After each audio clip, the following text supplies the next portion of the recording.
আজকে আমরা পড়ব চ্যাপ্টার 1 এর প্রিলিমিনারির সেকশন 2 সাবসেকশন ইউ থেকে সেকশন 5 পর্যন্ত। সাবসেকশন ইউ তে বলছে পুলিশ স্টেশনস, আর এটা ছিল সেকশন 2 এস সিআরপিসি তে। Means any post or place declared generally or specially by the state government to be a police stations and includes any local area specified by the state government in this behalf. তাহলে police station বলতে বোঝায় police থানা, মানে আমরা যেখানে গিয়ে report লেখায়, FIR লেখায়, জিডি করায়, সেটা হচ্ছে পুলিশ স্টেশন। পুলিশ স্টেশন বলতে বোঝায় যে কোনো পোস্ট বা স্থান যাকে রাজ্য সরকার সাধারণভাবে অথবা বিশেষভাবে পুলিশ থানা হিসাবে ঘোষণা করে রেখেছে। এর মধ্যে আরো অন্তর্ভুক্ত থাকবে কি কি? রাজ্য সরকারের কর্তৃক নির্দিষ্ট করা যে কোনো স্থানীয় এলাকা, মানে লোকাল এরিয়া। তাহলে সহজভাবে বলতে গেলে রাজ্য সরকার যাকে থানা বলবে সেটাই হচ্ছে পুলিশ স্টেশন। নেক্সট বি তে বলছে পাবলিক প্রসিকিউটর। সেকশন 2 ইউ তে ছিল সিআরপিসি তে। Means any person appointed under section 18 and includes any persons acting under the directions of a public prosecutor। তাহলে সরকারি উকিল বলা হয় পাবলিক প্রসিকিউটরকে। কেমন? যে কোনো ব্যক্তি ধারা 18 এর অধীনে নিযুক্ত করা সরকারি উকিল। এর মধ্যে আরো অন্তর্ভুক্ত থাকবে কেমন?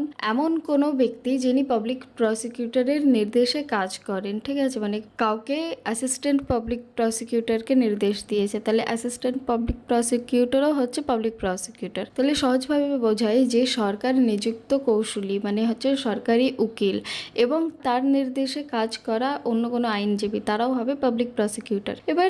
এবার বলি যে পাবলিক প্রসিকিউটর কেন থাকে। দেখা যাচ্ছে যে কোনো সিভিল কেস করছি বা কোনো তোমার মেনটেনেন্স কেস করছি, ডিভোর্সের কেস করছি, সেই ক্ষেত্রে কিন্তু সিভিল কেসে, মেনটেনেন্স কেসে, এইসব ক্ষেত্রে দুদিক থেকেই অ্যাডভোকেট থাকে। হাজব্যান্ডও অ্যাডভোকেট হায়ার করছে, ওয়াইফও অ্যাডভোকেট হায়ার করছে। সিভিল কেসে দুটো পার্টি অ্যাডভোকেট হায়ার করছে। ঠিক আছে, তাহলে তো এখানে হয়ে যাচ্ছে যে দুই পক্ষ নিজের উকিল নিয়ে আসছে কোর্টে। তাহলে পাবলিক প্রসিকিউটর কখন আসে? পাবলিক প্রসিকিউটরকে কে আনে? পাবলিক প্রসিকিউটর তখনই আসে যখন কোনো ক্রাইম করে ফেললো, যেমন মার্ডার কেস বা চুরি, ডাকাতি, রেপ কেস, যতগুলো গ্রিভিয়াস হার্ট, ব্যাংক লুট আপ, ডাকাতি করা, কাউকে কিডন্যাপ করা, এই যে যত কেসগুলো হয়, এক্ষেত্রে কি হয়ে যায়, স্টেট নিজেই একটা পার্টি হয়ে যায়। তাহলে স্টেট হয়ে গেল প্রথম পার্টি। দ্বিতীয় পার্টি কি হয়ে যায়? যে ক্রিমিনাল, যে ক্রাইমটা করেছে, সে হয়ে যায় সেকেন্ড পার্টি। ঠিক আছে, এবার সেকেন্ড পার্টি তো নিজেকে বাঁচানোর জন্য অবভিয়াসলি একটা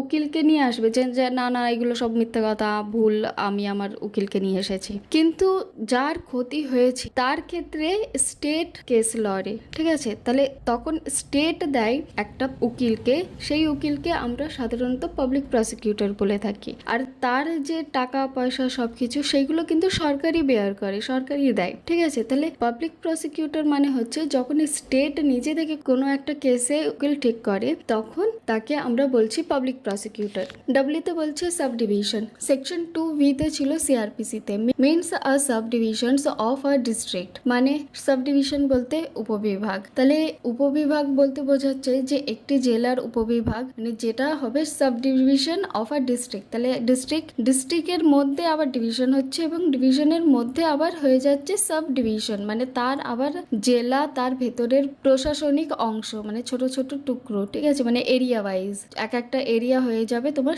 সাব ডিভিশন। নেক্সট বলছে এক্সে সামান case. Means a case relating to an offence and not being a warrant case. তাহলে সামান কেস কেমন? যেগুলো হচ্ছে ছোটখাটো মামলা, যেগুলোকে বাড়িতে সামান পাঠিয়ে লোককে বলা হয় যে হ্যাঁ ভাই, এই দিনে তোমার কেসের ডেট আছে, তুমি চলে এসো কোর্টে। মানে যেখানে পুলিশদের মনে হয় যে না, ইনি হচ্ছেন ভদ্রলোক, কোনো আহামরি কোনো কিছু হয়ে যায়নি, তো তাকে সামান পাঠিয়ে, একটা চিঠি পাঠিয়ে বাড়িতে কোর্টে ডেকে নেওয়া হয়। তা এইগুলো হচ্ছে ওয়ারেন্ট কেস না। ঠিক আছে, ওয়ারেন্ট কেস কি হলে পুলিশ এসে তোমাকে কোলে তুলে নিয়ে যাবে, কিন্তু সামান কেসে সাধারণত একটা চিঠি পাঠানো হয় বাড়িতে, আর সেই চিঠিতে লেখা থাকে যে এই আপনার কেস, আর এই কেসের এই ডেট পড়েছে কোর্টে, এই ডেটে আপনাকে হাজির হতে হবে। তাহলে সামান কেস বলতে বোঝায় এমন একটি মামলা যে কোনো অপরাধের সঙ্গে সম্পর্কিত, কিন্তু ওয়ারেন্ট কেস না। তাহলে সহজভাবে বলি, অপেক্ষা অপেক্ষাকৃত কম গুরুতর অপরাধ, যেখানে সাধারণত সম্মান জারি করে তোমাকে সূচনা দেওয়া হয়। নেক্সট বলছে ভিকটিম। সেকশন 2 তে ছিল CrPC তে।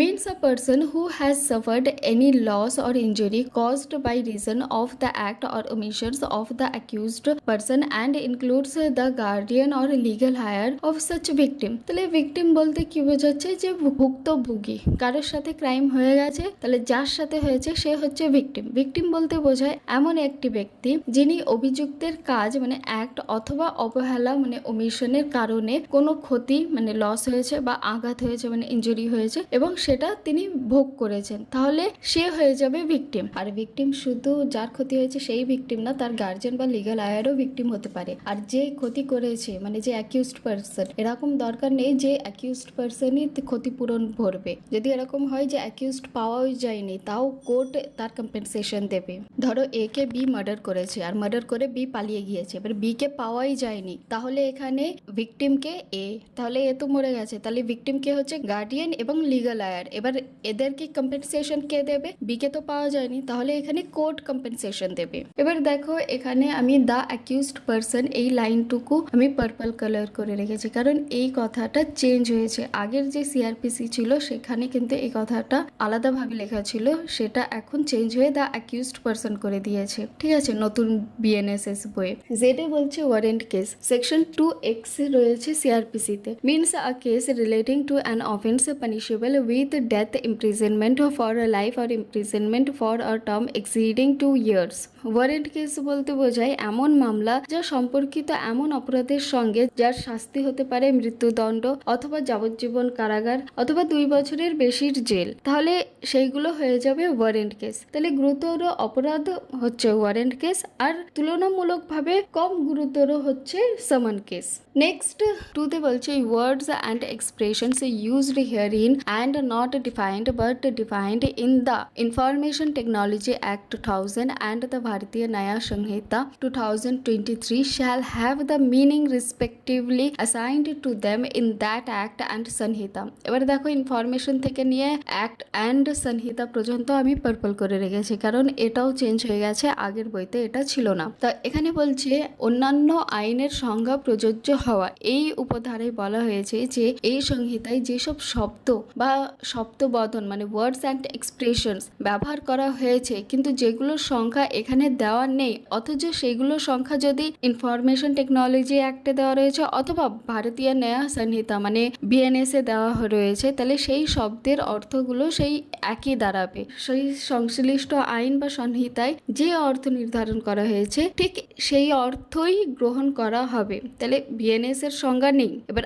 আইটি অ্যাক্টে এবং BNS এ সেটা দেখো, সেখানকারের অর্থ যা রয়েছে সেটাই প্রযোজ্য হবে। নেক্সট সেকশন বলছে কনস্ট্রাকশন অফ রেফারেন্স, আর এটা আগের CrPC তে সেকশন 3 ছিল। Unless the context otherwise requires any reference in a law to a magistrate without any qualifying words, magistrate of the first class of a magistrate of the second class shall in relations to any area be constituted as a reference to a judicial magistrate of the first class or judicial magistrate of the second class as the case may be exercising jurisdictions in such area। Section 3(1) বলছে যদি কোনো লতে এটা লেখা থাকে উল্লেখ থাকে magistrate of the first class অথবা magistrate of the second ক্লাসে এই কেসগুলো যাবে, তাহলে সেই কেসগুলো সেই নির্দিষ্ট ম্যাজিস্ট্রেটের কাছেই যাবে। এবার দেখতে হবে যেই এরিয়াতে কেস হয়েছে যেই এরিয়াতে ঘটনাগুলো ঘটেছে সেই এরিয়ার জুরিসডিকশন হিসাবে যে ফার্স্ট ম্যাজিস্ট্রেট ক্লাস থাকবে তাকে পাঠানো হবে। পুরো ইন্ডিয়াতে তো অনেকগুলো জুডিশিয়াল ম্যাজিস্ট্রেট রয়েছে ফার্স্ট ক্লাস, তাহলে কাকে পাঠাবে? তাহলে যেই এরিয়ায় জুরিসডিকশন ফার্স্ট ম্যাজিস্ট্রেট ক্লাস হবে তাকেই পাঠানো হবে। যেরকম ধরো ক্রাইম করেছে তোমার ওয়েস্ট বেঙ্গলে, এবার থরি না তুমি তার কেসকে ইউপিতে পাঠিয়ে দেবে, নিশ্চয়ই না। ওয়েস্ট বেঙ্গলের যে ফার্স্ট ক্লাস ম্যাজিস্ট্রেট হবে, আরও যে ডিস্ট্রিক্ট কোর্টগুলো আছে তার ফার্স্ট ক্লাস ম্যাজিস্ট্রেট বা তার সেকেন্ড ক্লাস ম্যাজিস্ট্রেটকে সেই কেসটা যাবে। 2 বলছে where under any law other than this Sanhita the functions exercisable by a magistrate related to matters. তাহলে জুডিশিয়াল ম্যাজিস্ট্রেট ও এক্সিকিউটিভ ম্যাজিস্ট্রেটের কার্য বিভাজন এই উপধারায় বলা হয়েছে এই সংহিতায় ছাড়া অন্য কোনো আইনের অধীনে যদি কোনো ম্যাজিস্ট্রেট কার্যবলীর ফাংশন নির্ধারিত থাকে তাহলে সেই কার্যবলীর প্রকৃত অনুযায়ী কোনো কোনো ধরনের ম্যাজিস্ট্রেট তা পালন করবেন না তা নিজের মধ্যে ভাগ করা হয়েছে। কেমন? এতে বলছে which involve the appreciations or shifting of evidence or the formulation of any decision which expose any person to any punishment or penalty or detentions in custody pending investigations, inquiry or trial, or would have the effect of sending him for trial before any court, they shall subject to the provisions of this Sanhita be exercisable by a judicial magistrate. বিধি বলছে which are administrative or executive in nature, such as the granting of a license, the suspensions or cancellations of a license, sanctioning of prosecutions or withdrawing from a prosecutions, they shall subject to the provisions of clauses A be accessible by an executive magistrate. এবার subclause 2 তে বলছে যদি magistrate এই সংহিতার মধ্যে উল্লেখ না থাকে যে এক্সিকিউটিভ ম্যাজিস্ট্রেটকে যাবে নাকি জুডিশিয়াল ম্যাজিস্ট্রেটকে যাবে, তাহলে যেই কেসের নেচার অফ ওয়ার্ক আছে মানে কি কাজ, সেই কাজের উপরে ডিপেন্ড করবে যে এক্সিকিউটিভ ম্যাজিস্ট্রেটের কাছে যাবে নাকি জুডিশিয়াল ম্যাজিস্ট্রেটের কাছে যাবে। এবার ধরে নাও কাউকে পানিশমেন্ট দিতে হবে, কাউকে পেনাল্টি দিতে হবে, কাউকে ডিটেনশন করতে হবে, কাউকে কাস্টাডিতে রাখতে হবে, কারোর কোনো কেসে ট্রায়াল করাতে হবে, ইনকোয়ারি করাতে হবে, ইনভেস্টিগেশন করাতে হবে। তাহলে এই যে এতগুলো কাজ, এই সব ক্ষেত্রে কেস সবসময় যাবে তোমার জুডিশিয়াল ম্যাজিস্ট্রেটের কাছে।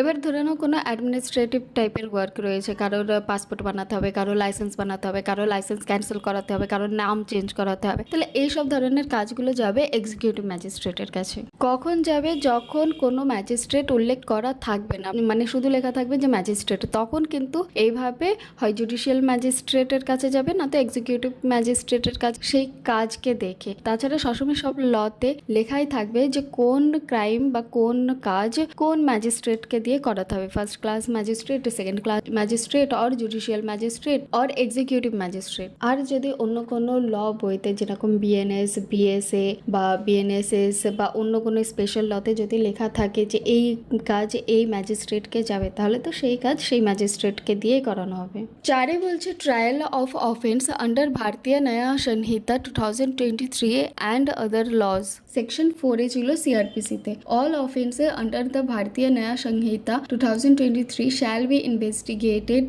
ইনকোয়ার্ড into, tried and otherwise dealt with according to the provisions herein after contained. তাহলে অপরাধের তদন্ত, অনুসন্ধান ও বিচার, ট্রায়াল সংক্রান্ত সাধারণ বিধান উপধারা 1 উপধারায় কি বলছে, ভারতীয় ন্যায় সংহিতায় 2023 BNS এর অধীনে সংঘটিত সব অপরাধ তদন্ত, অনুসন্ধান, বিচার এবং অন্যান্য প্রাসঙ্গিক কার্যক্রম। তাহলে এই সংহিতায় BNSS এর পরবর্তীতে যে বিধানগুলি দেওয়া আছে সেগুলি অনুযায়ী সম্পন্ন হবে। 2 বলছে all offences under any other law shall be investigated, inquired into, tried and otherwise dealt with according to the same provisions but subject to any attachment for the time being in force regulating the manner or place of investigating, inquiring into, trying or otherwise dealing with such offense। মোট কথা 4 বলছে যে BNS এর মধ্যে যেই ক্রাইমগুলো উল্লেখ করা রয়েছে সেইগুলো প্রসিডিওর হবে অ্যাজ পার BNSS অনুযায়ী, ঠিক আছে। আর সাবসেকশন 2 তে বলছে যে BNSS অন্য কোনো লর উপরেও অ্যাপ্লাই হতে পারে প্রসিডিওর করার টাইম, যেরকম পক্সো হয়ে গেল, ফ্যামিলি ল, টিপিএ, এইসব ধরনের স্পেশাল লর উপরেও BNSS লাগতে পারে। সেকশন 5 বলছে saving nothing contained in this Sanhita shall in the absence of a specific provisions to the contrary affect any special or local law for the time being in force or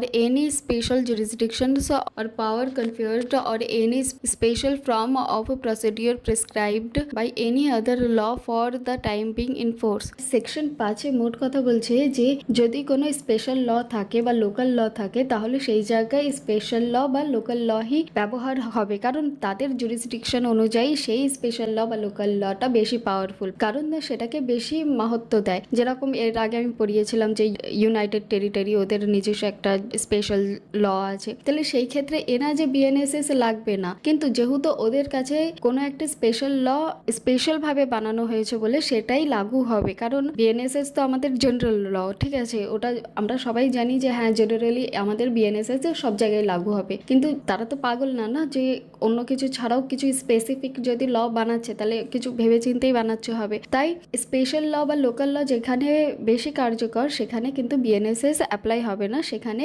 শুধুমাত্র তাদের special ল বা local ল হি apply হবে তাদের jurisdiction হিসাবে। এবার একটা Maxim আছে, ম্যাক্সিমটা হচ্ছে জেনারেলিয়া স্পেসিলিয়াবাস নন ডেরোগেন্ট। এবার এর মানে হচ্ছে the general does not derogate from the specific, মানে জেনারেল ল কোনো স্পেসিফিক লকে ওভারটেক করতে পারবে না, যেটা যেখানকার স্পেসিফিক ল আছে সেই স্পেসিফিক ল সেই জায়গার জন্যই আগে প্রায়োরিটি পাবে। আজকে এই পর্যন্ত।